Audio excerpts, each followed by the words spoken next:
കൂടെ ഇരിക്കണം. യേശുവിൻ നാമത്തിൽ തന്നെ.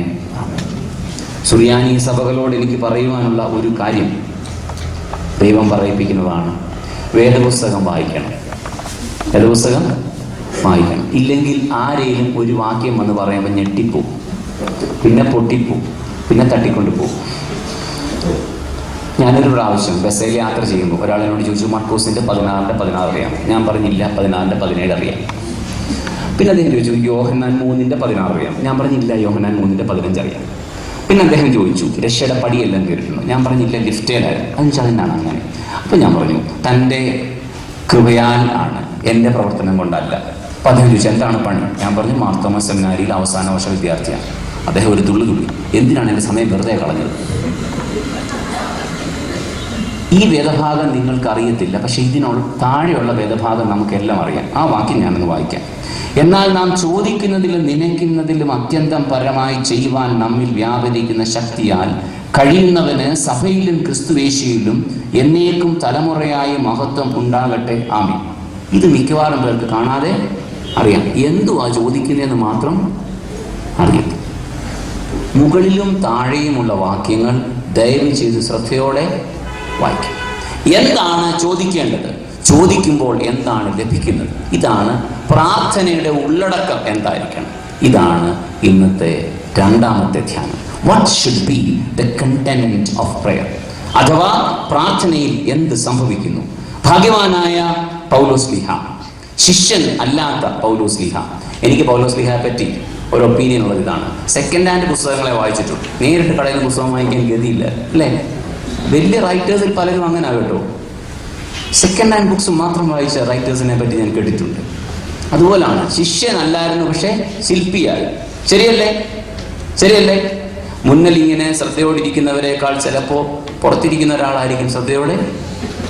ശ്രദ്ധിക്കണം കേട്ടോ. എന്നോടൊരു ക്യാപ്റ്റൻ പറഞ്ഞതാണ്, ഒരു പൈലറ്റ്, അദ്ദേഹം പറഞ്ഞതാണ്, മുന്നേ വന്നിരിക്കുന്നവർ കണ്ടുകൊണ്ടിരിക്കാൻ സന്തോഷത്തിനുണ്ടാണ്. എനിക്ക് പ്രസംഗം ഭയങ്കര പ്രയാസമാണ്. അതുകൊണ്ട് പുള്ളി അകത്ത് കയറുമ്പോഴേ ഒരു ഇയർബഡ് വെച്ചിട്ടാണ് ഇങ്ങോട്ട് കയറുന്നത്. ഇങ്ങനെ നോക്കിയിരിക്കും. അതുകൊണ്ട് തെറ്റിദ്ധരിക്കരുത്, അല്ലേ? ഇങ്ങനെ നോക്കിയിരുന്ന ആളിവിടാണോ? ഞാനിങ്ങനെ എടുത്ത് പ്രസംഗിച്ചുകൊണ്ടിരിക്കുമ്പോൾ ഒരാളിങ്ങനെ കൈയിട്ട് തിരിച്ചുകൊണ്ടിരിക്കുകയാണ്. പ്രസംഗമെല്ലാം കണ്ടിയാൽ അതെന്തായിരുന്നു? അച്ഛൻ കണ്ടോ? ഞാൻ പറഞ്ഞു കണ്ടു. വീട്ടിൽ നിന്ന് ഇറങ്ങിയപ്പം ഗ്യാസ് ഓഫാക്കിയോ ഇല്ലയോ സംശയമാണ്. ഇവിടെ നിലവേക്കാരെയൊക്കെ ഇങ്ങനെ പറഞ്ഞുകൊണ്ടിരിക്കുകയാണ്, അവിടെ തിരിച്ചുകൊണ്ടിരിക്കുകയാണ്. അതുകൊണ്ട് നമ്മൾ ശിഷ്യൻ എന്ന് വിചാരിച്ച ഒറിജിനൽ സുറിയാനി ക്രിസ്ത്യാനി പത്തരമാറ്റ് തങ്കം 916 സെന്റ് തോമസ് നേരിട്ട് മുഖ്യ കുടുംബത്തിൽ നിന്ന് നേരിട്ട് വന്നാണ്. ഇപ്പൊ വഴി കിടക്കുകയാണ്, ദേണ്ട ബിവറേജ് കോപ്പറിന്റെ അപ്പുറത്ത്. അങ്ങനെ ഒറിജിനൽ പറഞ്ഞിട്ടൊന്നും കാര്യമൊന്നുമില്ല. കർത്താവിൻ്റെ അനുഭവം അത് പൗലോസ്ലീഹയ്ക്ക് ഉണ്ടായിരുന്നു. അത് അനുഭവം കിട്ടിക്കഴിഞ്ഞപ്പോൾ പൗലോസ് പ്രാർത്ഥനയിൽ ഇങ്ങനെ വളർന്നുകൊണ്ടേയിരുന്നു. അപ്പോസ്തലപ്രവൃത്തി 9-ാം അധ്യായം മുതൽ വായിക്കുമ്പോൾ പ്രാർത്ഥനയിലെ വളർച്ച നാം കാണുന്നുണ്ട്. അതിൻ്റെ ഏറ്റവും ഹയസ്റ്റ് ഒരു ഫോമാണ് പൗലോസ് പറയുന്നത്. പൗലോസ്ലീഹയുടെ ലേഖനങ്ങളിൽ 18 സ്ഥലങ്ങളിൽ പ്രാർത്ഥനയെ പറ്റി പറയുന്നുണ്ട്. ഇപ്പോൾ സമയമില്ല. അതിലേറ്റവും മനോഹരമാണ് ഈ വേദഭാഗം.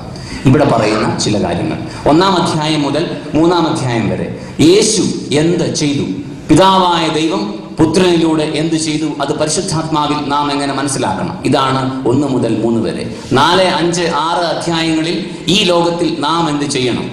അപ്പോൾ പിതാവായ ദൈവം പുത്രനിലൂടെ എന്ത് ചെയ്തു എന്ന് പരിശുദ്ധാത്മാവിൽ മനസ്സിലാക്കുന്ന സഭ ഈ ലോകത്തിൽ എന്ത് ചെയ്യണം എന്നുള്ള 4, 5, 6 അധ്യായങ്ങൾ. 1, 2, 3 അധ്യായങ്ങളുടെയും 4, 5, 6 അധ്യായങ്ങളുടെയും ഇടയ്ക്ക് കൊടുത്തിരിക്കുന്ന 7 വാക്കുകളാണിത്. അതുകൊണ്ട് ഇതൊരു ട്രാൻസിറ്റ്, ജോയിന്റ് എന്നൊക്കെ ഇതിനെ വേണമെങ്കിൽ പറയാം. ഈ ലോകത്തിൽ ഇത് മനസ്സിലാക്കി ജീവിക്കണമെങ്കിൽ ഈ പ്രാർത്ഥന വേണം. എന്താണ് ഈ പ്രാർത്ഥനയുടെ ഉള്ളടക്കം? ഒന്നാമതായി പറയുന്നത് ഇതാണ്: അവൻ തൻ്റെ മഹത്വത്തിൻ്റെ ധനത്തിനൊത്തവണ്ണം അവൻ്റെ ആത്മാവിനാൽ നിങ്ങൾ അകത്തെ മനുഷ്യൻ സംബന്ധിച്ച് ശക്തിയോടെ ബലപ്പെടും. Number 1, internal strength. പ്രാർത്ഥനയിൽ ലഭിക്കുന്നത് ആന്തരികമായ ബലം, ഇന്റേണൽ സ്ട്രെങ്ത്. മനുഷ്യൻ എക്സ്റ്റേണലി ഭയങ്കര സ്ട്രോങ് ആണ്, അല്ലേ? 4 വൊക്കാബുലറി അറിയാമെന്നുണ്ടെങ്കിൽ അമ്മ ഫൂളാണെന്നാണ് ആദ്യം പറയുന്നത്. 2 സോഫ്റ്റ്വെയർ അറിയാമെങ്കിൽ പിന്നെ എന്തൊരു ഗമയാണ്. ടീം ലീഡർ, പിന്നെ ഇങ്ങനെയാണ് പോകുന്നത്. പക്ഷെ ഇന്റേണലി ഭയങ്കര വീക്കാണ്. ഡിപ്രഷൻ പേഷ്യൻസിന്റെ എണ്ണം കൂടിക്കൊണ്ടിരിക്കുകയാണ് കേട്ടോ. ഡിപ്രഷൻ ഉണ്ടെങ്കിൽ 4 ലക്ഷണങ്ങളുണ്ട്. 1, അകാരണമായി ദേഷ്യം. 2, കൊച്ചു കാര്യം പറഞ്ഞ് വലുതാക്കുക. ഡിപ്രഷൻ്റെ ഒരു എക്സ്പ്രഷനാണ്. ഒരു കാര്യമില്ല. ചില അപ്പന്മാരങ്ങനെയാണ്. ഒരു ഗ്ലാസ് അവിടെ നിന്ന് മാറ്റി വെച്ചിട്ട് അങ്ങ് തുടങ്ങും. മൂന്നാമത്തേത് എപ്പോഴും വാടിയ മുഖം. പ്രത്യേകിച്ച് കാര്യമൊന്നുമില്ല, നല്ല ഭക്ഷണം കഴിക്കുമ്പോഴും വാടിയ മുഖം. ഒരമ്മച്ചി എന്നോട് പറഞ്ഞാണ്, അച്ഛാ പശുവിന് തീറ്റി കൊടുത്ത ഇതിനെക്കാട്ടി സന്തോഷമുണ്ടെന്ന്. ചിരിക്കത്തില്ല. 40 വർഷം ഭക്ഷണം ഉണ്ടാക്കി കൊടുത്തിട്ട് ഒരു നേരം പോലും അച്ഛനും ചിരിച്ചിട്ടില്ല. അതുകൊണ്ട് അമ്മച്ചി എന്നോട് പറഞ്ഞു, കോമഡി ഷോ തന്ന ദൈവത്തിന് സ്തോത്രം. അപ്പൊ ഞാൻ അതെന്നാണ് കോമഡി ഷോ തന്ന ദൈവത്തിന് സ്തോത്രം? എന്റെ അച്ചായൻ അങ്ങനെയൊന്നും ചിരിച്ച് കണ്ടല്ല അച്ഛാ. ഡിപ്രഷന്റെ 3ാമത്തെ ലക്ഷണമാണ് ചിരിക്കാൻ പറ്റത്തില്ല, എങ്ങനെ ഇരിക്കും. 4ാമത്തെ ലക്ഷണം സ്കൂള് മാറുക, ജോലി മാറുക, വീട് മാറുക. ഇങ്ങനെ ഇരിക്കുന്ന സ്ഥലത്താണ് കുഴപ്പമെന്ന് തോന്നിക്കൊണ്ടേ ഇരിക്കുക. അതുകൊണ്ട് സ്ഥലം മാറിക്കൊണ്ടേ ഇരിക്കുക. എഫിഷ്യൻസി കൊണ്ട് ജോലി മാറുന്നവരുണ്ട് കേട്ടോ, മിടുക്കലാണ് ചിലർക്ക് പെട്ടെന്ന്. അല്ലാതെ പ്രത്യേകിച്ച് റണ്ണിങ്, ഇത് 4ഉം ഇപ്പോൾ കൂടിക്കൊണ്ടിരിക്കുകയാണ്. ഇത് കഴിഞ്ഞിട്ട് എല്ലാവരും വീട്ടിൽ പോയി നോക്കണേ, ഇതിലേതാ ഉള്ളതെന്ന്. ഫോൺ വിളിക്കരുത്, നമ്പർ തരത്തില്ല. ഇതിന്റെ ഒരു കാരണം പറയുന്നത് ശ്രദ്ധിക്കണം. 16ാം നൂറ്റാണ്ട് തൊട്ട് തത്വശാസ്ത്രത്തിലും ഇക്കണോമിക്സിലും ടെക്നോളജിയിലും ഡെവലപ്മെന്റ് ഉണ്ടായെങ്കിലും ഉണ്ടായ ഒരു കുഴപ്പം, മനുഷ്യന്റെ ആന്തരിക ശക്തി കുറഞ്ഞുകൊണ്ടേയിരുന്നു. മനുഷ്യന് വയലൻസിന് ഒരു ആന്തരിക ശക്തിയുണ്ട്. ഇപ്പോൾ ഒരാളെ കിൽ ചെയ്യണമെന്ന് വിചാരിച്ചാൽ ആന്തരിക ശക്തിയുണ്ട്. പക്ഷെ ഇന്റേണൽ സ്ട്രെങ്ത് എന്ന് പറയുന്നത് to face the realities of life in God and with God, അവന്റെ വല്ലഭത്വത്തിന്റെ ധനത്തിനൊത്തവണ്ണം ജീവിക്കാൻ വേണ്ടി ആണ് ഇന്റേണൽ സ്ട്രെങ്ത്. അതൊരു ക്വാളിറ്റിയുള്ള ഇന്റേണൽ സ്ട്രെങ്ത് ആണ്. ചുമ്മാ പറഞ്ഞേക്കുമല്ലാണോ? നോക്കണം. ഇപ്പം വേദോസത്തിൽ നോക്കണം കേട്ടോ. കഴിഞ്ഞ സെഷൻ എൻ്റെ മുഖത്ത് നോക്കിയാൽ മതി. അതിപ്പം വേദോസത്തിൽ നോക്കുക. അവന്റെ മഹത്വത്തിന്റെ ധനത്തിനൊത്തവണ്ണം അവന്റെ ആത്മാവിനാൽ നിങ്ങൾ അകത്തെ മനുഷ്യൻ സംബന്ധിച്ച് ബലപ്പെടണം. ഒരു ഇന്റേണൽ സ്ട്രെങ്ത് ഉണ്ടാവണം. പ്രാർത്ഥനയിൽ അത് ശക്തമായി ലഭിക്കും. പ്രാർത്ഥനയിലൂടെ മാത്രമേ ലഭിക്കുകയുള്ളൂ. എൻ്റെ അമ്മ ഇന്റർവ്യൂവിനൊക്കെ പോകുമ്പം എന്നെ നിർത്തിയൊരു പ്രാർത്ഥനയുണ്ട്. അതിങ്ങനെയാണ്: കർത്താവേ, എൻ്റെ കുഞ്ഞിൻ്റെ മുമ്പിലും എൻ്റെ പുറകിലും അവൻ്റെ മുകളിലും അവൻ്റെ താഴെയും നീ ഉണ്ടായിരിക്കണം. അത് മതി. എത്ര വലിയ ബലമാണ്, എത്ര വലിയ ശക്തിയാണ്. പണ്ട് 5, 6, 7 പിള്ളേരായിരുന്നല്ലോ. ലില്ലിക്കുട്ടി, ചിന്നക്കുട്ടി, പിന്നെയും കുട്ടി, പൊടിക്കുട്ടി, ലാലിക്കുട്ടി. കെട്ടിച്ചു വിടും. മൂത്തേനെ കെട്ടിച്ചു വിടുമ്പോൾ അമ്മ പറയും, പ്രാർത്ഥിച്ചോടങ്ങാനും ജീവിച്ചോണം. അതുകൊണ്ട് കഷ്ടതയൊക്കെ ഉണ്ടെങ്കിലും അവരെല്ലാം പ്രാർത്ഥനയോടെ തന്നെ ജീവിച്ചു. ഇപ്പോൾ ഓർമ്മയേ ഉള്ളൂ, ചെറിയും വെറിയും 2 പിള്ളേർ. കെട്ടിച്ചു വിടുമ്പം അവളോട് പറയും, എന്തേലും കൊണ്ടേ വിളിക്കണം. അപ്പൻ അറിഞ്ഞൊരു മൊബൈൽ, ആരും അറിയാതൊരു മൊബൈൽ. 2ാമത്തെ മൊബൈലിൽ നമ്മൾ രാവിലെ വിളിക്കുകയാണ്, അമ്മേ ചായ എങ്ങനെ ഉണ്ടാക്കുന്നത്? അപ്പോൾ പാല് മുളയെ വിളിച്ചു, പിന്നെ ഗ്യാസ് കത്തിച്ചു. അമ്മേ, പാൽ വട്ടത്തിൽ കറങ്ങി, it is rounding, what should I do?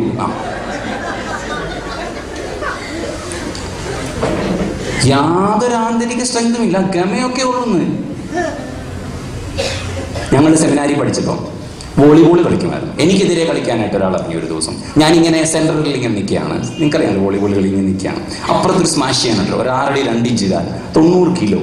ഞാൻ വിചാരിച്ചു, കർത്താവേ, വോളിബോൾ അടി കൊണ്ട് ദിവംഗതനായ സെമിനാരി സ്റ്റുഡൻസ്. ഞാൻ ഇപ്പോഴത്തേനെക്കാട്ടി 10 കിലോ കുറവാണ്. ഞാനിങ്ങനെ പ്രാർത്ഥനയോടുകൂടെ നിൽക്കുകയാണ്. ഞാൻ ഉടനെ തന്നെ ഭാഗ്യവാന്മാരോട് കൂടെ ചേരും. അവനിങ്ങനെ ജമ്പ് ചെയ്യുകയും ഞാനിങ്ങനെ കണ്ണടച്ചങ്ങോട്ട് പിടിച്ചു.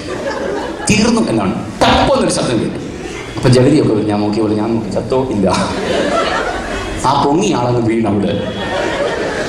അദ്ദേഹത്തിന്റെ കാലങ്ങോട്ട് തിരിഞ്ഞു. അപ്പൊ ഞാൻ അങ്ങോട്ട് ചെന്നു, ചോദിച്ചു, എന്നാ പറ്റിയടാ? പറഞ്ഞു, കാണുന്ന പോലല്ലടാ, ശക്തി ഒന്നുമില്ല, പേടിയാ. So many people are luxurious. So many people live in palatial building.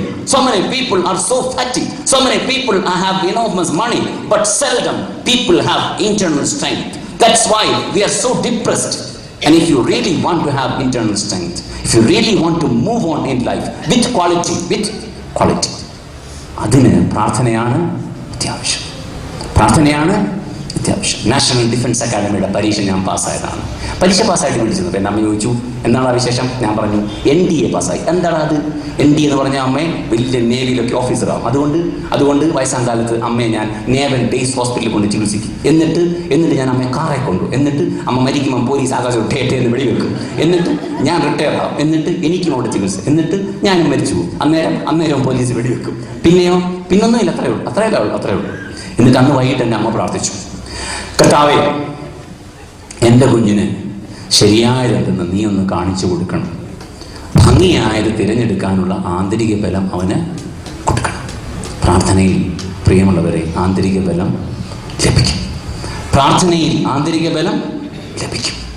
നിങ്ങൾ എത്ര ബലഹീന അനുഭവത്തിലാണെങ്കിലും പ്രാർത്ഥനയിൽ ആന്തരിക ബലം ലഭിക്കും.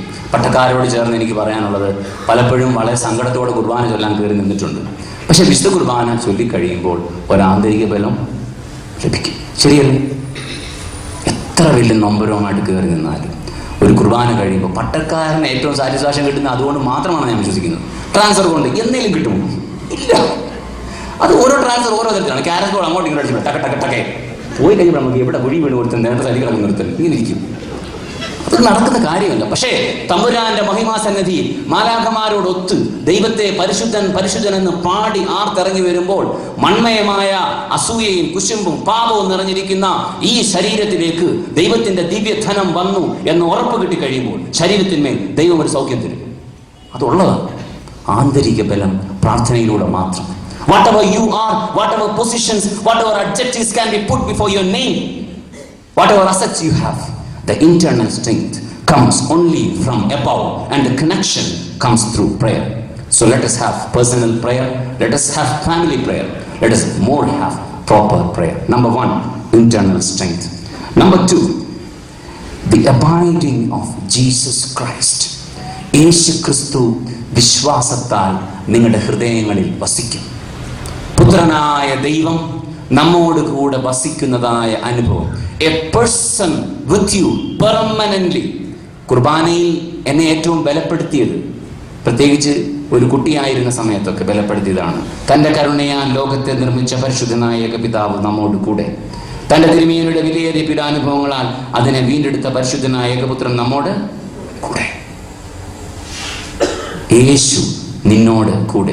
ക്രിസ്ത്യൻ റിലീജിയന്റെ ഏറ്റവും വലിയ സ്ട്രെങ്ത് എന്താണെന്നറിയാമോ? God with us. God with us. അതൊരു ഐഡിയോളജിയോ, അതൊരു ഐഡിയയോ, അതൊരു മെറ്റാഫിസിക്സോ, അതൊരു മെറ്റാ നറേറ്റീവോ, അതൊരു സോഫ്റ്റ്വെയറോ ഒന്നുമല്ല. അത് സ്ട്രെങ്ത് ആണ്. The person with U. നിന്റെ കൂടെ ക്രിസ്തുവിന്റെ സാന്നിധ്യം. ആ സാന്നിധ്യമാണ് ജീവിതത്തെ മുന്നോട്ട് കൊണ്ടുപോകുന്നത്.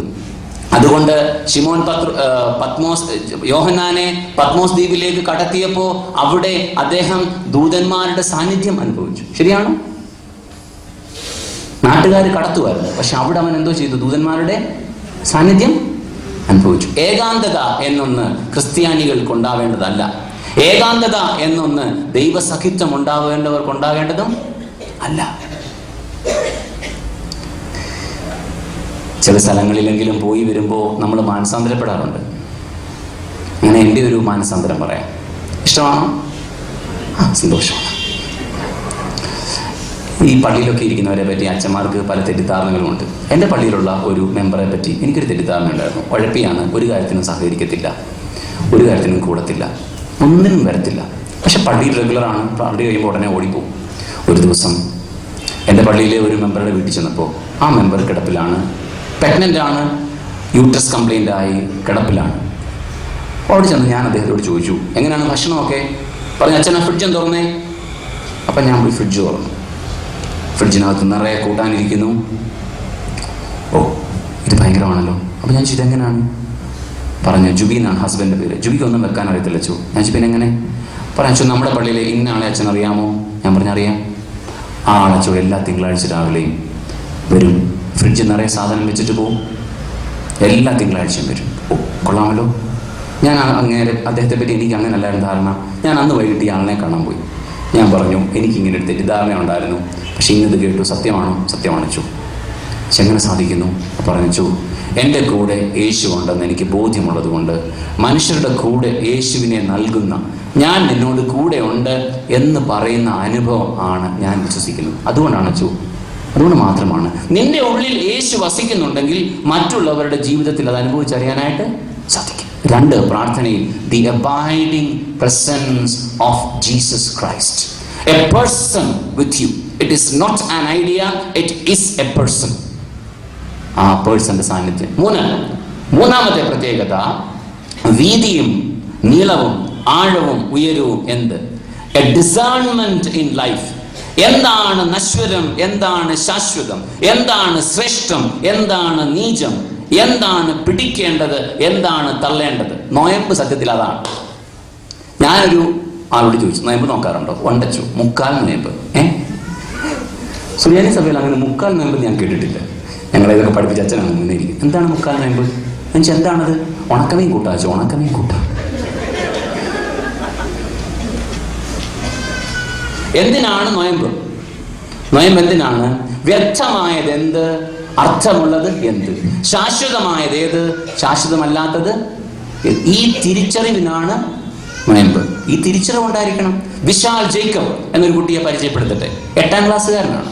ഞാൻ പള്ളിയിൽ നോയമ്പിനെ പറ്റി പറഞ്ഞു നിങ്ങൾക്ക് ഇഷ്ടമുള്ളത് കാർട്ടൂൺ ആണെങ്കിൽ വേണ്ടാന്ന് വെക്കണം കുറച്ച് ദിവസത്തേക്ക്. നിങ്ങൾക്ക് ഇഷ്ടമുള്ളത് കാഡ്ബറി ആണെങ്കിൽ വേണ്ടാന്ന് വെക്കണം കുറച്ച് ദിവസത്തേക്ക്. അവനിത് രണ്ടും വേണ്ടാന്ന് വെച്ചു. അപ്പോൾ അവൻ്റെ അപ്പന് പിറ്റേ ദിവസം അവനെ പരീക്ഷിക്കാൻ വേണ്ടി വലിയ ഒരു ബാർ ചോക്ലേറ്റ് കൊണ്ടു കൊടുത്തു. അവൻ പറഞ്ഞു വേണ്ട, ഞാൻ കഴിക്കത്തില്ല. അപ്പോൾ അപ്പൻ പറഞ്ഞു ഇത് ഫ്രിഡ്ജിൽ ഇരുന്നോണ്ടേ.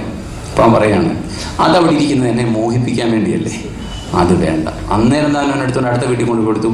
അപ്പോൾ അപ്പനുടനെ എന്നെ വിളിച്ചു, അച്ഛാ എൻ്റെ മകൻ എന്നേക്കാൾ വിശ്വാസമുണ്ട്, എൻ്റെ മകൻ എന്നേക്കാൾ വിശ്വാസമുണ്ട്. നോയമ്പ് എന്ന് പറയുന്നത് ജീവിതത്തിൻ്റെ വീതിയും നീളവും ആഴവും ഉയരവും എന്തെന്ന് ഗ്രഹിക്കേണ്ടതിനാണ്. ജീവിതത്തിൽ നാം ജീവിക്കുന്നത് ശ്രേഷ്ഠമായതിന് ശാശ്വതമായതിന് വേണ്ടിയാണോ അല്ലയോ എന്ന് ചോദിക്കാൻ വേണ്ടിയാണ്.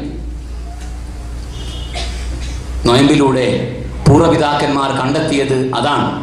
എന്താണ് എൻ്റെ ജീവിതത്തിൽ ഉപേക്ഷിക്കേണ്ടത്, എന്താണ് എൻ്റെ ജീവിതത്തിൽ ഞാൻ ആർജിക്കേണ്ടത്. ഒരുപക്ഷെ ഈ ലോകത്തോടുള്ള അമിതമായ താല്പര്യങ്ങളായിരിക്കാം ഉപേക്ഷിക്കേണ്ടത്, ദൈവികമായ പ്രഭയായിരിക്കാം ആർജിക്കേണ്ടത്. വർജനം മാത്രമല്ല ഉപവാസം, നോയമ്പ്, മറിച്ച് ആർജനം കൂടെ ആണ്. It is not only giving away certain things, but it is rather at accepting certain powers. അതുകൊണ്ട് ഇത് നോയമ്പിന്റെ ഭാഗമാണ്. വീതിയും നീളവും ഉയരവും ആഴവും എന്തെന്നുള്ള ഡിസേൺമെന്റ്. ലൈഫിന്റെ ക്വാളിറ്റി കുറഞ്ഞ കാര്യങ്ങൾക്ക് വേണ്ടി വലിയ പ്രാധാന്യം കൊടുക്കുന്ന ഒരു കാലമാണ് ഈ കാലം.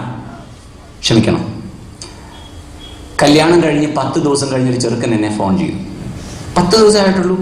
അച്ഛനാണോ സാമച്ചൻ സ്പീക്കിംഗ്? യെസ്. മടുത്തച്ഛ, മടുത്തു. ഇതാ മടുത്തു. ഞാൻ ചെന്നാ മോനെ, ഞാൻ പറഞ്ഞ ഒരു കാര്യവും കേൾക്കത്തില്ല. ഞാൻ പറഞ്ഞു മോനെ അങ്ങനെ പറയരുത്. നിങ്ങൾ ദയവ് ചെയ്ത് കുടുംബജീവിതത്തിൽ സംസാരിക്കുമ്പോൾ എപ്പോഴും അല്ലേലും ഇങ്ങനെയൊന്നും പറയരുത്. ഇപ്പോൾ ഇങ്ങനെ. അതായത് ഒരു കൂട്ടാൻ പുകഞ്ഞു പോയി, അപ്പോൾ പറയണം ഇന്ന് ഈ കൂട്ടാൻ അല്ലേലും എന്തോ ഉണ്ടാക്കിയാലും. അപ്പോൾ വീട്ടുകാർ പറയും അല്ലേലും നിങ്ങൾക്ക് എന്തോ തന്നാലും. ബാറ്റിങ്ങും ബോളിങ്ങും സിക്സറൊക്കെ അമ്മയും അപ്പനും കൂടെ അടിക്കുന്നു. അതായിരിക്കും ഞങ്ങളുടെ പടലിയൊക്കെ പോയിരിക്കുകയാണ്. ഞാൻ പറഞ്ഞു മോനെ നീ അങ്ങനെ പറയരുത്. അപ്പോൾ അവൻ ചോദിച്ചു അച്ഛാ കാര്യമാണ് ഞാൻ പറയുന്നത്. ഞാൻ പറഞ്ഞാൽ കേൾക്കത്തില്ല. ചെന്നാ പറ്റിയിടാ. അപ്പോൾ ഈ കൊച്ചിനെ എനിക്കറിയാം. ഉടനെ അവൾ ഫോളോ വാങ്ങിച്ചു. സാമച്ചനാണോ? ഞാൻ പറഞ്ഞു അതെ. എന്നാ വെച്ചു മോളെ? അച്ഛാ എന്നെ ഇഷ്ടമില്ല. ഞാൻ പറഞ്ഞു ഇത്ര പെട്ടെന്ന് എന്നാ കാര്യം? അച്ഛാ എനിക്കിഷ്ടമുള്ള ഒന്നും അച്ഛന് ഇഷ്ടമല്ല. ഞാൻ പറഞ്ഞു അങ്ങനെ പറയരുത്. നിനക്ക് ഇഷ്ടമുള്ള ചിലത് ഇഷ്ടമല്ല. ചിലത്. എന്താണ് ചിലത്? അപ്പോൾ അവൾ പറഞ്ഞു അച്ഛൻ അറിയാമല്ലോ ഞാൻ ഒറ്റമോളാണ്. അറിയാം. ഈ ഒറ്റമോൾ കൊച്ചിലെ തൊട്ടേ ഉറങ്ങുമ്പോൾ അമ്മ ഉറങ്ങാൻ വേണ്ടി ഒരു വലിയ ടെഡി ബെയറിനെ വാങ്ങിച്ചു കൊടുത്തിട്ടുണ്ട്. അല്ലി ആരാരോ അല്ലി രാലി രാരാരോ. അതിനെയും കൊണ്ടാണ് അവൾ കല്യാണം കഴിഞ്ഞപ്പോഴും വന്നേക്കുന്നത്.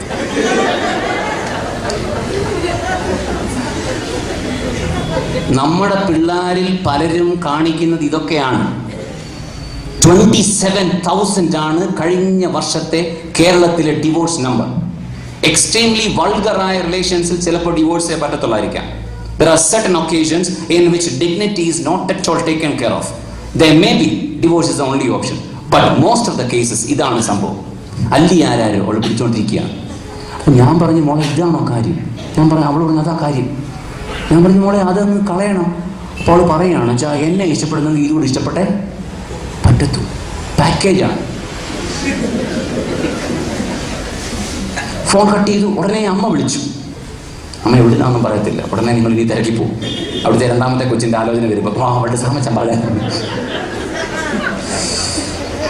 അമ്മ ഉടനെ വിളിച്ചു. സാമച്ചനാണോ? ആന്നു. അച്ഛാ അതിനെന്തുവാ കുഴപ്പം? അതിനെന്തുവാ കുഴപ്പം? എന്താണ് ഉപേക്ഷിക്കേണ്ടത്, എന്താണ് മുറുകെ പിടിക്കേണ്ടത് എന്നറിയണം.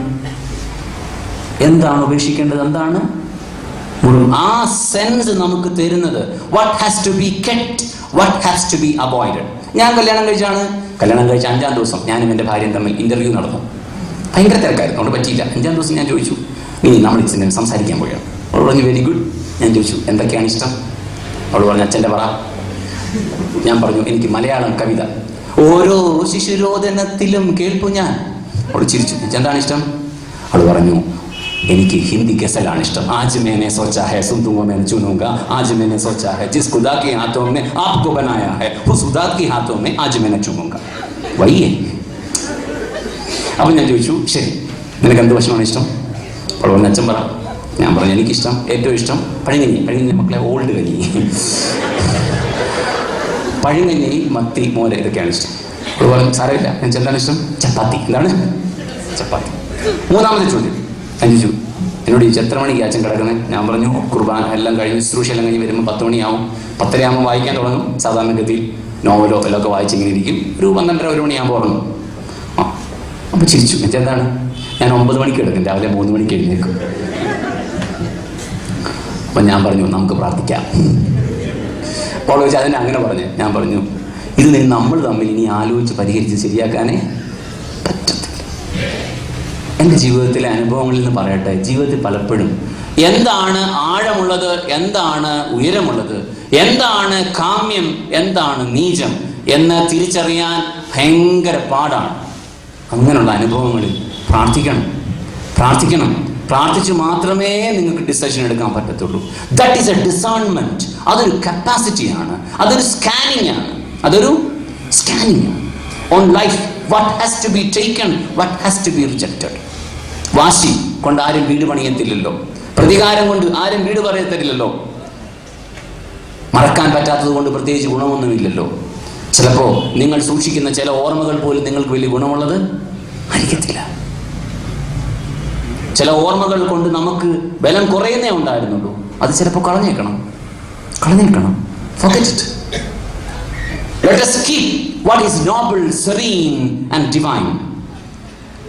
മാർത്തോമാ സഭയിൽ ധാരാളം പാട്ടുകൾ എഴുതിയ ഒരാളാണ് അലക്സാണ്ടർ സാറ്. അദ്ദേഹത്തിൻ്റെ ഒരു പാട്ട് ഇങ്ങനെയാണ്: ജീവിതയാത്രക്കാരാ കാലടികൾ എങ്ങോട്ട്, നാശത്തിൻ പാതയോ ജീവന്റെ മാർഗമോ, ലക്ഷ്യം നിൻ മുൻപിലെന്ത്. ഈ പാട്ട് എഴുതിയ അലക്സാണ്ടർ സാറിൻ്റെ മകളോട് ഞാൻ ചോദിച്ചു അപ്പായെ പറ്റിയുള്ള അഭിപ്രായം എന്താണ്. അപ്പോൾ മകൾ എന്നോട് പറഞ്ഞു അച്ഛാ എൻ്റെ അപ്പന് എന്താണ് യോഗ്യമെന്നും എന്താണ് അയോഗ്യമെന്നും നല്ല തിരിച്ചറിവുണ്ടായിരുന്നു. അതിനുവേണ്ടി അപ്പൻ എല്ലാ ദിവസവും പ്രാർത്ഥിക്കുകയും ചെയ്തിട്ടുണ്ട്. നമ്മുടെ വീടുകളിൽ നടക്കുന്നത് പലതും പുറത്ത് പറയാൻ മോശമാണ്. 15 വയസ്സ് കഴിഞ്ഞൊരു ചെറുക്കനെ കുറേ നാൾ മുമ്പ് കൗൺസിലിങ്ങിന് എൻ്റെ അടുത്ത് കൊണ്ടുവന്നു. കൗൺസിലിംഗ് തീരാറായപ്പോൾ അവൻ എന്നെ ഇങ്ങനെ കണ്ണു കാണിച്ചു. എന്താണ്? അവൻ എന്നോട് ഏതാണ് സംസാരിക്കാനുണ്ട്. അപ്പോൾ ഞാൻ പറഞ്ഞു അപ്പനും അമ്മയും പുറത്തു പോകട്ടെ. അപ്പോൾ അവർ പറഞ്ഞു അച്ഛാ ഞങ്ങളോട് ഇരിക്കട്ടെ, ഞങ്ങൾ സൺഡേ സ്കൂൾ സാറന്മാരാണല്ലോ. അപ്പോൾ അവൻ പെരിയെ പറഞ്ഞു അതാണ് കുഴപ്പം. ഇവരെ ഒരു തരത്തിൽ ഇറക്കി വിട്ടപ്പോൾ അവൻ എന്നോട് പറയുന്നത് നിങ്ങൾ കേൾക്കണേ. അവൻ എന്നോട് പറഞ്ഞത് അച്ഛാ എൻ്റെ അപ്പന് വേണ്ടി പ്രത്യേകം പ്രാർത്ഥിക്കണം. എൻ്റെ അപ്പന് വേണ്ടി പ്രത്യേകം പ്രാർത്ഥിക്കണം. അച്ഛാ തന്നെ കാര്യം പ്രായമാകും തോറും അപ്പന് നിർബന്ധം കൂടി വരികയാണ്. യോഗ്യമായത് എന്ത്, അയോഗ്യമായത് എന്ത്, ഭയങ്കര പാടാണല്ലേ. ഈ വെബ്സൈറ്റിലൂടെയൊക്കെ ഓരോന്ന് വന്ന് കയറുന്ന കണ്ടാൽ അയ്യോ ഇങ്ങനെ വന്ന് സൈഡിൽ നിന്ന് ഇങ്ങനെ ടിങ് ടിങ് എന്ന് വിളിക്കും. നമ്മളുടനെ ചാടി അതേ കയറും. പിന്നെ അടുത്തത് ടിങ് ടിങ് എന്ന് വിളിക്കും. ചാടി അതേ കയറും. ചില കുരങ്ങിൻ്റെ ഗതി ഇറങ്ങാൻ പറ്റത്തില്ല. ഇങ്ങനെ കൊണ്ടുപോകണം. അല്യൂറിങ് എന്നൊരു വാക്ക് ഇംഗ്ലീഷിലുണ്ട്. അല്യൂറിങ് അല്ലേ? അല്യൂറിങ് എന്ന് പറഞ്ഞാൽ വിളിച്ചോണ്ട് പോകുന്നത്, വഹിച്ചോണ്ട് പോകുന്നത്, വലിച്ചോണ്ട് പോകുന്നത് എന്നും കൊണ്ട് 4മതൊരർത്ഥം കൂടെ. നമ്മളറിയാതെ നമ്മളെ പിടിച്ചോണ്ട് പോകുന്നത്. നമ്മളറിയാതെ നമ്മളെ പർപ്പസ്ഫുള്ളി സിൻ ചെയ്യുന്നവരല്ല നമ്മളാരും. ആണോ? ഇന്ന് വൈകിട്ട് 7 മണിക്കും 7:30ക്കും ഇടയ്ക്ക് 15 മിനിറ്റ് വഴക്കുണ്ടാക്കണം, അങ്ങനെ എന്തെങ്കിലും വിചാരിച്ചിട്ടുണ്ടോ? ഇല്ല. പക്ഷെ അറിയാതെ അങ്ങ് പോവാണ്, അറിയാതെ. അതുകൊണ്ട് നിരന്തരം ഉയരവും ആഴവും നീളവും വീതിയും എന്ത്, ഇത് യോഗ്യമോ, ഇത് അയോഗ്യമോ, ഇത് നീചമോ, ഇത് ശ്രേഷ്ഠമോ, അങ്ങനെ നിരന്തരം നമ്മോട് തന്നെ ചോദിക്കുന്ന അനുഭവമുള്ളവരെയാണ് നാം ഭാഗ്യവാന്മാർ എന്ന് പറയുന്നത്.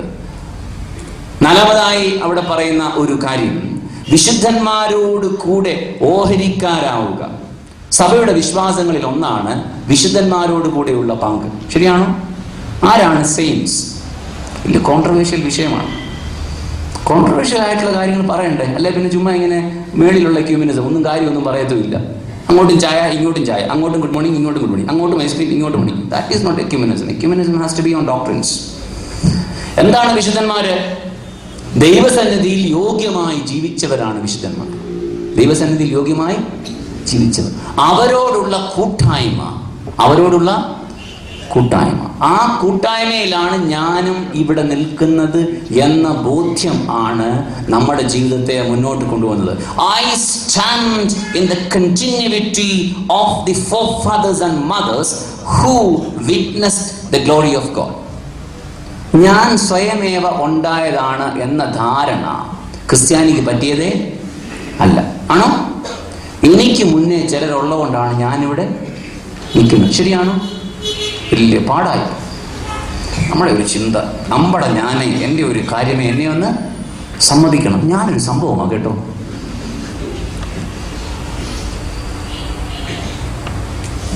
എനിക്ക് ഭയങ്കര ഇഷ്ടമുള്ള ഒരാളാണ് ആൽബർട്ട് ഐൻസ്റ്റീൻ. ആൽബർട്ട് ഐൻസ്റ്റീൻ പറഞ്ഞിട്ടുണ്ട്, I have seen much than others. I have seen much than others. അടുത്ത sentence, because I was on the shoulder of giants. I was on the shoulder of giants. I have seen much than others because I was on the shoulder of giants. Indian epics നിങ്ങളൊക്കെ വായിച്ചിട്ടുണ്ട്. അതിനകത്ത് രഘുവംശം കാളിദാസൻ എഴുതിയത് ഒക്കെ തുടങ്ങുമ്പോൾ പൂർവ്വസൂരികൾക്ക് പ്രണാമം, സൂര്യന് പ്രണാമം, ചന്ദ്രന് പ്രണാമം, പൂരസൂരികൾക്കൊക്കെയും പ്രണാമം എന്ന് പറഞ്ഞിട്ട് മാത്രമേ രഘുവംശം എഴുതത്തുള്ളൂ. ഇന്ത്യൻ പാരമ്പര്യത്തിൽ സകല ഗുരുക്കന്മാരെയും ഓർത്തിട്ട് മാത്രമേ അവരൊരു കവിത എഴുതത്തുള്ളൂ. ഏത് ഉപനിഷത്ത് നിങ്ങൾ പഠിച്ചു നോക്കിയാലും, ഏത് പ്രധാനപ്പെട്ട കാവ്യങ്ങൾ പഠിച്ചു നോക്കിയാലും പൂർവ്വസൂരികൾക്ക് പ്രണാമം അർപ്പിച്ച് മാത്രമേ തുടങ്ങത്തുള്ളൂ. മലങ്കര സഭയുടെ പാരമ്പര്യങ്ങൾ ഒന്നാണ് ശ്രേഷ്ഠരായ മനുഷ്യരെ ഓർക്കുക.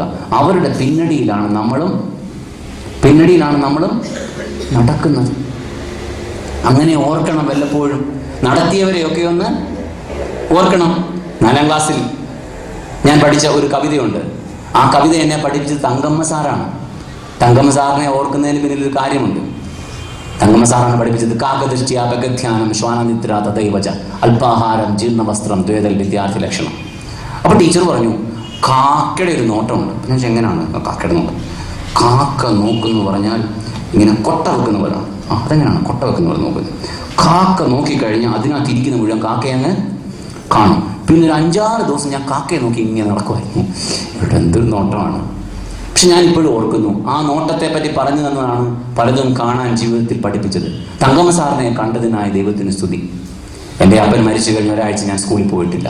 ലക്ഷ്മിക്കുട്ടി ടീച്ചർ എന്ന പേരിൽ ഒരു ഹൈന്ദവ സമുദായത്തിലെ ടീച്ചർ ഉണ്ടായിരുന്നു. ടീച്ചർ ഒരാഴ്ച കഴിഞ്ഞപ്പോൾ എൻ്റെ വീട്ടിൽ വന്നു. വീട്ടിൽ വന്നിട്ട് തോളത്ത് പിടിച്ചിട്ട് പറഞ്ഞു, എന്താണ് സ്കൂളിൽ വരാത്തത്? ഞാൻ പറഞ്ഞു, എല്ലാവരും എന്നെ കളിയാക്കും. അപ്പോൾ ടീച്ചർ പറഞ്ഞു, വരാതിരുന്നാലും കളിയാക്കുമല്ലോ, വരാതിരുന്നാലും കളിയാക്കും. അപ്പോൾ ഞാൻ പറഞ്ഞു, അപ്പോൾ ടീച്ചർ കേൾക്കത്തില്ലല്ലോ, എന്നെ ഇല്ലയോ കളിയാക്കും. അപ്പോൾ ടീച്ചർ പറഞ്ഞു, കളിയാക്കിയാലും കളിയാക്കില്ലെങ്കിലും ജീവിക്കാൻ അങ്ങ് തീരുമാനിക്കണം എന്ന് പിടിച്ചിട്ടുണ്ട്. തോളത്തിങ്ങനെ പിടിച്ചിട്ട് 2 കുലുക്ക്. ഒരു പക്ഷേ ആ കുലുക്കിലാണ് ഞാൻ ഇന്നിവിടെ നിൽക്കുന്നത്. നമ്മുടെ പൂർവ്വസൂരികളുടെ കൂടെയാണ് നമ്മൾ. ഓരോ പ്രാർത്ഥനയിലും അങ്ങനെയുള്ളവരുടെ മാതൃകയിലാണ് നമ്മൾ. അപ്പൻ്റെയും അമ്മയുടെയും ചില നല്ല മാതൃകകൾ. വലിയ പാടാണ്. ഇപ്പം ഇത് ഇഷ്ടമേ അല്ല. എൻ്റെ അപ്പന് വിവരമില്ലാതെന്ന് പറയുന്നതാണ് നമുക്ക് ചിലർക്ക് ഇച്ചിരി വിവരം ഉണ്ടാകുമ്പോൾ തെറ്റായ കുഴപ്പം. അതാണ് വലിയ ഗമ. അപ്പായിക്ക് ഇംഗ്ലീഷൊന്നും അറിയത്തില്ലായിരുന്നു. നിനക്ക് ഇംഗ്ലീഷ് അറിയേണ്ട എന്നാ ഗുണം? ഇംഗ്ലീഷ് ചെയ്ത് വിളിക്കുന്നുണ്ടാവുള്ളൂ, അല്ല പ്രത്യേകിച്ച് ഗുണമൊന്നുമില്ല. അതുകൊണ്ട് വിശുദ്ധന്മാരോട് കൂടെയുള്ള ഒരു കണ്ടിന്യൂവിറ്റി പ്രാർത്ഥനയിൽ, ഓരോ പ്രാർത്ഥനയിലും സഭ പറയുന്നത് മാലാഖമാരുടെ നിരയ്ക്ക് ശേഷം ഈ ഭൂമിയിൽ ശ്രേഷ്ഠമായി ജീവിച്ചവരുടെ പിന്നടിയിൽ നടപ്പാൻ ഞങ്ങളെയും യോഗ്യതയുള്ളവരാക്കുക. അതുകൊണ്ടാണ് യോനായെ ഓർക്കുന്നത്. വി റിമെമ്പർ യോന. ഞാൻ ഏത് സ്ട്രഗിൾ വരുമ്പോഴും എൻ്റെ അമ്മയെ ഓർക്കും. എൻ്റെ അമ്മ ഒരു ദിവസം പോലും സ്കൂളിൽ പോകാതിരുന്നിട്ടില്ല. ഏത് പ്രശ്നത്തിലും നടുവിനൊക്കെ നല്ല വേദനയുള്ള ദിവസം ഈ പാട്ടൊക്കെ രാവിലത്തെ ഞാൻ പറഞ്ഞ പാട്ടൊക്കെ പാടി അങ്ങ് പോകും സ്കൂളിലോട്ട്. ഞാൻ ഇങ്ങനെ ഇങ്ങോട്ട് വന്നപ്പോൾ ഞാൻ ഓർത്ത്, ദൈവമേ, ആ അമ്മയാണല്ലോ എന്നെ ഇങ്ങോട്ട് കൊണ്ടിരുന്നത്. എൻ്റെ കൂടെ യാത്രയ്ക്ക് അമേരിക്കയിൽ നിന്നൊരു കൊച്ചുണ്ട്.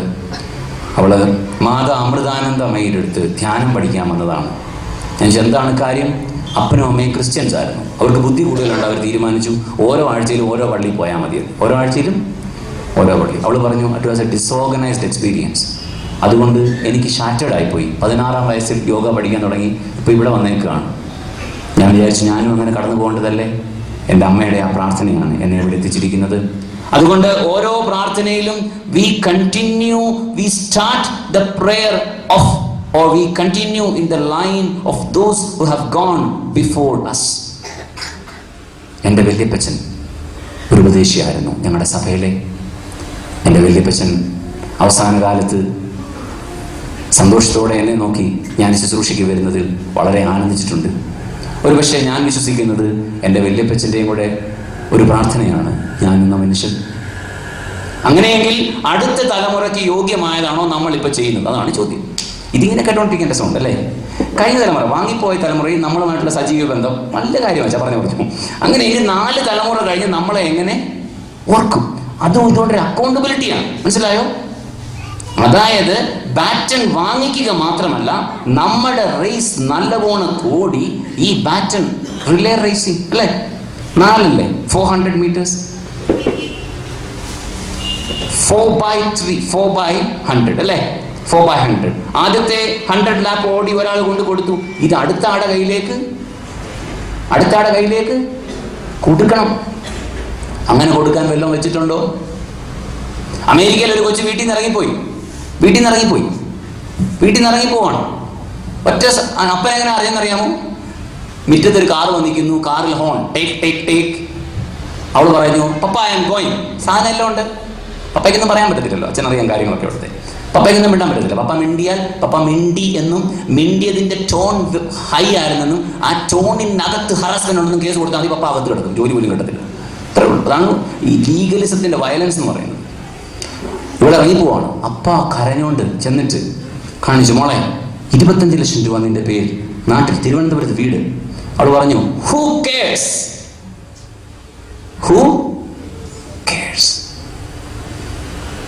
പിള്ളേർക്ക് വേണ്ടി ശേഷിപ്പിക്കേണ്ടത് വിശുദ്ധമായ ചില പതിവുകളായിരിക്കണം കേട്ടോ. ഇങ്ങനെ കുറെ അമ്മമാരും അപ്പന്മാരും വരുന്നതിൽ എനിക്ക് ഒത്തിരി സന്തോഷമുണ്ട്.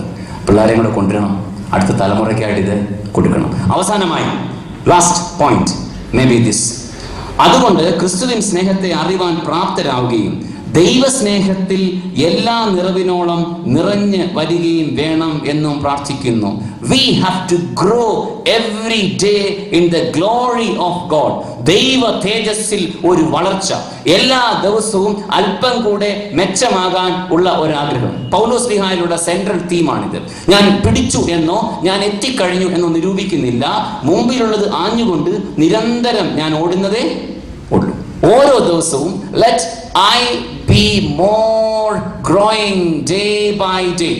ദൈവമേ, ഓരോ ദിവസവും തേജസ്സിന്റെ രൂപം എന്നെ അണിയിപ്പിക്കണമേ. ഇതാണ് പ്രാർത്ഥന. ഓരോ ദിവസവും എന്നെ കുറച്ചുകൂടെ മെച്ചം ആക്കണമേ. ഗുഡ് ടു ഗ്രേറ്റ് എന്ന പേരിൽ ഒരു പുസ്തകമുണ്ട്.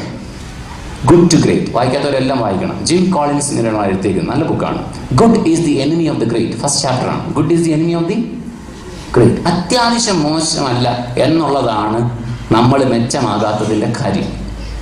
നമ്മളിങ്ങനെ ഇരിക്കുന്നതിൻ്റെ കാര്യം എന്താണ്? എന്നോട് കൊച്ചു പറഞ്ഞു, അച്ഛാ സ്കൂളിലൊന്നും അച്ഛൻ അറിയത്തില്ല എന്തോ സംഭവിക്കുന്നു. ഞാൻ പറഞ്ഞു എന്താണ് മോളെ? ഭയങ്കര മോശമാണ് അച്ഛാ. അതുകൊണ്ട് അവരെയൊക്കെ വെച്ച് നോക്കുമ്പോൾ ഞാൻ മെച്ചമാണ്. അവരെ നോക്കിയല്ല.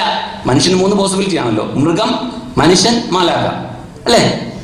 ആദ്യം ആരെയാണ് സൃഷ്ടിച്ചത്? ഉൽപ്പത്തി പുസ്തകം അനുസരിച്ച് ആദ്യം ആരെയാണ് സൃഷ്ടിച്ചത്? 6-ാം ദിവസം രാവിലെ ആരെയാണ് സൃഷ്ടിച്ചത്? വേദപുസ്തകം വായിച്ചില്ലെങ്കിൽ നമുക്ക് അയ്യോ. ഞാൻ പറഞ്ഞില്ല കേട്ടോ, നിങ്ങളാ പഠിപ്പിച്ചത്. 6-ാം ദിവസം രാവിലെ ആരെയാ സൃഷ്ടിച്ചത്? മൃഗങ്ങളെയാണ്. എന്താണ്? സകല മൃഗങ്ങളെ, ഇഴജന്തുക്കളെ. ഉച്ച കഴിഞ്ഞാണ് മനുഷ്യനെ സൃഷ്ടിച്ചത്. വീട്ടിൽ പോയി വായിച്ചു നോക്കണം. അതുകൊണ്ടാണ് ചിലർ മിണ്ടാത്തത്, ചിലർ ദേഷ്യം വരുമ്പോൾ തുള്ളുന്നത്. കണ്ടില്ലയോ? പൂച്ചയൊക്കെ തുള്ളുന്നു. അതുകൊണ്ട് മനുഷ്യനിലൊരു അനിമൽ നേച്ചറുണ്ട്. അതിൻ്റെ മിഡിലാണ് മനുഷ്യൻ, അടുത്തതാണ് മാലാഖ. അതുകൊണ്ടാണ് ലിറ്റർജിയിൽ പലയിടത്തും അച്ഛന്മാർക്കറിയാം മാലാഖമാർക്കടുത്ത ജീവിതത്തിൽ എഴുതിയിട്ടുണ്ടോ? മാലാഖമാർക്കടുത്ത നീ മത്സരിക്കേണ്ടത് നിന്നേക്കാൾ മോശമായ, എന്നേക്കാൾ മോശമായ ചിലരുണ്ടല്ലോ, അതുകൊണ്ട് ഇത്രയുമൊക്കെ മതി. ഷീബ എന്ന പേരിൽ എൻ്റെ പള്ളിയിൽ ഒരു മെമ്പർ ഉണ്ടായിരുന്നു. ഷീബയുടെ പ്രത്യേകത പാചകം ചെയ്യും. പാചകം ചെയ്യാൻ ഇപ്പം വലിയൊരു കാര്യമാണല്ലോ അല്ലേ? വാചകം ചെയ്യും എല്ലാവരും. 2 മണിക്കൂറൊക്കെ മൊബൈലിൽ കൂടെ സംസാരം. അതുകൊണ്ടില്ലേ മൊബൈലിൽ കൂടെ സംസാരിച്ച് കിണറ്റി വീണു എൻ്റെ കർത്താവേ. ഞാൻ ഈയിടെ വെട്ടി വെച്ചുകൊണ്ടിരിക്കുക. 12 പേരായി കേരളത്തിൽ മാത്രം. അതെ, പാചകം ചെയ്യും ഷീബ. ഒരു പ്രാവശ്യം എന്നെ ഭക്ഷണത്തിന് വിളിച്ചു. ഞാൻ വീട്ടിൽ ചെന്നു. മഴവില്ല് പോലാണ് കൂട്ടാനിരിക്കുന്നത്. അപ്പോൾ ഞാൻ ചോദിച്ചു ഇതെന്താണ്? അച്ഛാ മുഴുവൻ ചക്കയും കൊണ്ടുള്ള ഐറ്റങ്ങളാണ്. ചക്കയെന്ന് പറഞ്ഞാൽ അറിയാമോ? ദൈവത്തിന് സ്തുതി, ഒക്കെ അറിയാം. ഒരു പ്രത്യേക ട്രീയുടെ. അപ്പോൾ ഞാൻ പറഞ്ഞു കൊള്ളാം, മിടുക്കിയാണല്ലോ. അപ്പോൾ ഷീബ പറഞ്ഞു മിടുക്കൊന്നുമില്ല ചോ, പഠിച്ചുകൊണ്ടിരിക്കുന്നേ ഉള്ളൂ. അതന്നെയാണ് കാര്യം. പറഞ്ഞു വെച്ചാൽ പാചകം ഒരു ദിവസം നല്ലതാണെന്ന് തോന്നിയാൽ അതോടുകൂടെ പാചകത്തിൻ്റെ നിലവാരം ഓരോ ദിവസവും കുറച്ചുകൂടെ മെച്ചമാകണമെന്ന് തോന്നണം. ഓരോ ദിവസവും കുറച്ചുകൂടെ മെച്ചമാകണമെന്ന് തോന്നണം. ഞാനൊരു പ്രസംഗ മത്സര തൊഴിലാളിയായിരുന്നു. പ്രത്യേകിച്ച് എൻ്റെ 5ാം ക്ലാസ് തൊട്ട് 10ാം ക്ലാസ് വരെ. എൻ്റെ അടുത്ത് എവിടെയെങ്കിലും പ്രസംഗ മത്സരം ഉണ്ടെങ്കിൽ ഞാൻ തിരക്കും. 3 പേരെ ഉണ്ടെങ്കിൽ ഉറപ്പായിട്ട് പോകും. സാറിന് ഒരു സമ്മാനം ഉറപ്പാണ്. എല്ലാ പ്രസംഗത്തിനും ഒരൊറ്റ തുടക്കമായിരുന്നു. എനിക്ക് പ്രസംഗം എഴുതി തന്നത് ഇലന്തൂർ CT മത്തായി സാർ എന്ന സാറാണ്.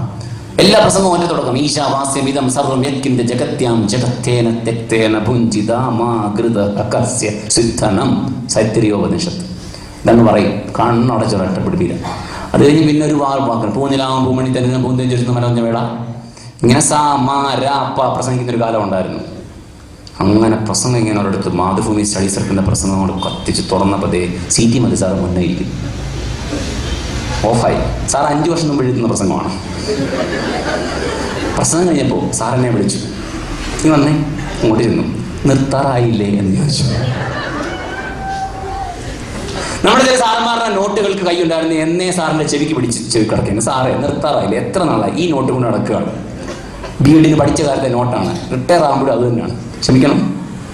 നമുക്ക് തന്നെ കുറച്ചുകൂടെ എന്നെ ഒന്ന് മെച്ചം ആക്കണമേ. വിശുദ്ധന്മാരുടെ മുഖം തേജസ് കൊണ്ട് വിളങ്ങി. യാക്കോബിന്റെ ജീവിതം പഠിക്കുമ്പോൾ യാക്കോബിന് പ്രായമായപ്പോൾ മുഖത്ത് തേജസ് ഉണ്ടായിക്കൊണ്ടേയിരുന്നു. അതിനാണ് നോയമ്പ്. അതിനാണ് to grow in the glory. അവസാനിപ്പിക്കട്ടെ. Number 1 internal strength. നമുക്ക് ആന്തരികമായ ശക്തി. സൂയിസൈഡ് ചെയ്യണം എന്നൊരിക്കലും ചിന്തിച്ചിട്ടുള്ളവരായിരിക്കും ഇവിടെ ഇരിക്കുന്നവർ. ഒരിക്കലും അതിനുള്ള ധൈര്യമില്ലാത്തതുകൊണ്ടാണ് ചെയ്യാത്തെന്ന് ഒരു കൊച്ചനോട് പറഞ്ഞു. ഓടിപ്പോകണം എന്ന് ചിന്തിക്കുന്നവരായിരിക്കും. Don't run, face life. Look at God. അവങ്കിലേക്ക് നോക്കുമ്പോൾ നിങ്ങൾക്ക് ശക്തി ലഭിക്കും. വെറും ശക്തിയല്ല, എ ക്വാളിറ്റി സ്ട്രെങ്ത്. അതിനകത്ത് എന്താണ്? അതിനകത്ത് the abiding presence of Jesus. യേശു എന്നോട് കൂടെ ഉണ്ട്. എനിക്കിഷ്ടമുള്ള ഒരു പാട്ടാണ്. യേശു എൻ ആത്മാസഖേ നിന്മാർവിൽ ഞാൻ ചേരട്ടെ. യേശുവിനോട് കൂടെയുള്ള സഖിത്വം. 3, ഈ ലോകത്തിൽ നീചമായതെന്ത്, മോശമായതെന്ത്. കൊച്ചൊരു കാര്യത്തിന് വേണ്ടി വഴക്കും വയ്യാവേലിയും ഉണ്ടാക്കുന്ന ഒരു ഭാര്യയും ഭർത്താവ് ഇടിപ്പുണ്ടെങ്കിൽ തിരിച്ചു പോകുമ്പോൾ ഒന്ന് രസപ്പെട്ടേച്ച് പോകണം.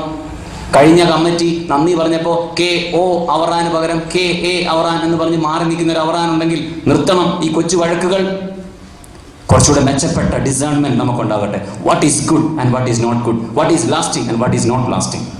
4-മതായി പറഞ്ഞത് വിശുദ്ധന്മാരോട് കൂടെയുള്ള സഹിത്വം. We stand because of them. We stand because of them. എനിക്ക് മുന്നേ ഇരുന്നവരെല്ലാം മോശമാണെന്നും എനിക്ക് ശേഷം വരാനുള്ളവരെല്ലാം മണ്ടരാണെന്നുമുള്ള theory is absolutely wrong and which is very shallow philosophy.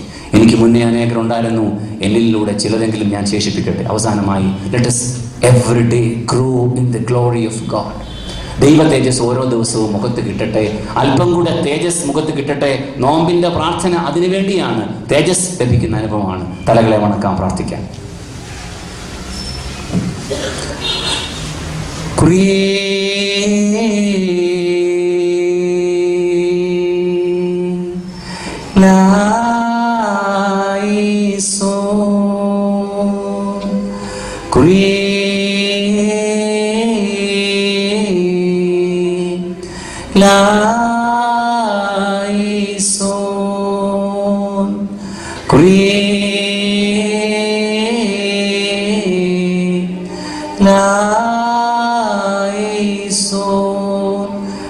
കർത്താവേ, ഞങ്ങളോട് കരുണ ചെയ്യണമേ. ദൈവമേ, ആന്തരിക ബലം കുറഞ്ഞവരുണ്ടെങ്കിൽ നീ ശക്തി കൊടുക്കണമേ. ദൈവമേ, ക്രിസ്തു ഉള്ളങ്ങളിൽ വസിക്കണമേ. ജീവിതത്തിൽ ശ്രേഷ്ഠവും നീചവും എന്തെന്ന് തിരിച്ചു കാണിച്ചു കൊടുക്കണമേ. സകല വിശുദ്ധന്മാരുടെയും പിന്നടിയിൽ നടപ്പാൻ ഞങ്ങളെ യോഗ്യതയുള്ളവരാക്കണമേ. ഞങ്ങളുടെ മുഖത്ത് തേജസ്സും ഞങ്ങളുടെ കൈകൾക്ക് ബലവും തന്ന് ഞങ്ങളെ പുതുക്കി മടക്കി അയക്കണമെന്ന് പ്രാർത്ഥന ഞങ്ങളെ പഠിപ്പിക്കണമെന്ന് യേശുവിൻ നാമത്തിൽ അപേക്ഷിക്കുന്നു. ദയോടെ കേൾക്കണമേ. ആമേൻ. എൻ്റെ ഗുരുക്കന്മാർക്ക് സ്തുതി. ഈ ധ്യാനത്തിൽ വ്യാപരിച്ച ദൈവകൃപയ്ക്ക് സ്തോത്രം. എൻ്റെ നാവോടുകൂടെ ഇരുന്ന ദൈവത്തിൻ്റെ മഹത്വം എല്ലാം പിതാവും പുത്രനും പരിശുദ്ധനുമായ ത്രിയേക ദൈവനാമത്തിന് മഹത്വത്തിന് തന്നെ. ആമേൻ.